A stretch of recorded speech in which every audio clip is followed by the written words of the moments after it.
យប់ជ្រៅភ្នែកនៅសំឡឹងមេរៀនក្តីស្រមៃបោះពួយទៅមុខមិនរៀនបេសកកម្មជីវិតខ្ញុំត្រូវតែឈ្នះខំប្រឹងរៀនសូត្រតួជួបវិបត្តិស្នេហ៍គិតដល់អនាគតខ្ញុំគ្មានថ្ងៃថយពុះពៀឧបសគ្គមិនឲ្យវាបន្តិចបន្តួចឡើយកំណត់ត្រាជីវិតខ្ញុំជាអ្នកបំបែកជោគជ័យពងហៅខ្ញុំឲ្យចេញទៅជួបជោគជ័យជ័យលាភីក្នុងដៃបំបែកកំណត់ត្រាឆ្ពោះទៅមុខទៀតហើយពីសូន្យដល់កំពូលខ្ញុំធ្វើបានហើយកូនខ្មែរជ័យលាភីមិនដែលខ្លាចឡើយអនាគតភ្លឺស្វាងដោយក្រពេចចែងចាំងភាពជោគជ័យនេះខ្ញុំសូមជូនអ្នកម្ដាយលើកពៀនជ័យលាភីគ្រប់គ្នាអបអរសាទរជោគជ័យយើងទាំងអស់គ្នាក្រោមពីដំណេកចាប់ផ្ដើមបេសកកម្មចំណេះដឹងជាស្ពាននាំផ្លូវទៅឋានសួគ៌មិនភ្លេចកំណើតមិនភ្លេចពាក្យអ្នកគ្រូអរគុណមេត្តាបិតាដែលផ្ដល់កម្លាំងចិត្តពីក្មេងរៀនសូត្រដល់ធំពេញវ័យ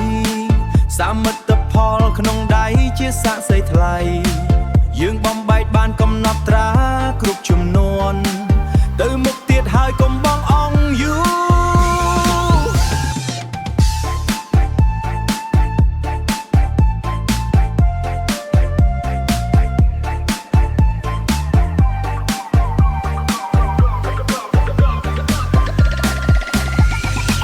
ពេលយប់ជ្រៅភ្នែកនៅសំឡឹងមេរៀនក្តីស្រមៃបោះពួយទៅមុខមិនរៀនបេសកកម្មជីវិតខ្ញុំត្រូវតែឈ្នះខំប្រឹងរៀនសូត្រតួជួបវិបត្តិស្នេហ៍គិតដល់អនាគតខ្ញុំគ្មានថ្ងៃថយពុះពៀឧបសគ្គមិនឲ្យវាបន្តិចបន្តួចឡើយកំណត់ត្រាជីវិតខ្ញុំជាអ្នកបំបែកជោគជ័យពងហៅខ្ញុំឲ្យចេញទៅជួបជោគជ័យជ័យលាភីក្នុងដៃបំបែកកំណត់ត្រាឆ្ពោះទៅមុខទៀតហើយពីសូន្យដល់កំពូលខ្ញុំធ្វើបានហើយកូនខ្មែរជ័យលាភីមិនដែលខ្លាចឡើយអនាគតភ្លឺស្វាងដោយក្រពេចចែងចាំងភាពជោគជ័យនេះខ្ញុំសូមជូនអ្នកម្ដាយលើកពៀនជ័យលាភីគ្រប់គ្នាអបអរសាទរជោគជ័យយើងទាំងអស់គ្នាក្រោមពីដំណេកចាប់ផ្ដើមបេសកកម្មចំណេះដឹងជាស្ពាននាំផ្លូវទៅឋានសួគ៌មិនភ្លេចកំណើតមិនភ្លេចពាក្យអ្នកគ្រូអរគុណមេត្តាបិតាដែលផ្ដល់កម្លាំងចិត្តពីក្មេងរៀនសូត្រដល់ធំពេញវ័យសមិទ្ធផលក្នុងដៃជាសាក្សីថ្លៃយើងបំបែកបានកំណត់ត្រាគ្រប់ចំនួន